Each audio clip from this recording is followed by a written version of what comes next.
3 years ago, Nolizwe was just a typical 14-year-old. She went to school, hung out with her friends, and helped out her grandmother whenever she could. But then one day, her life was turned upside down. She was abducted from her home in the Eastern Cape in South Africa and forced to marry a man 30 years older than her. On their first night alone, he raped her. He kept quiet and lifted me up and put me on the bed. He pulled up my skirt and took down my underwear, and we struggled. But he overpowered me and forced himself on me. A pattern that would repeat itself throughout their marriage. Eventually, she fell pregnant and gave birth to a baby boy. Every time I asked him for money to buy milk formula for the child, he only gave me 10 rand, which didn't cover anything.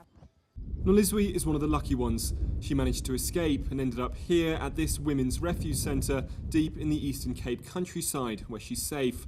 8 other teenagers here also escaped from their husbands, but they can't return home. In many cases, it was their parents who organised their abduction. This abduction and forced marriage thing is aligned with the traditional practice that is within our culture. So there's much that needs to be done. Local police are trying to crack down on this illegal tradition. They recently ran a campaign urging any girls forced to endure a marriage against their will to come forward. Several men were arrested, as were some of the parents of the girls. Seemingly, they were not aware that they were also committing crime. But because they are also now added to the cases that we have opened as accomplices, then that is why they do understand now that they have committed crime. The arrests and upcoming court cases seem to be having an effect.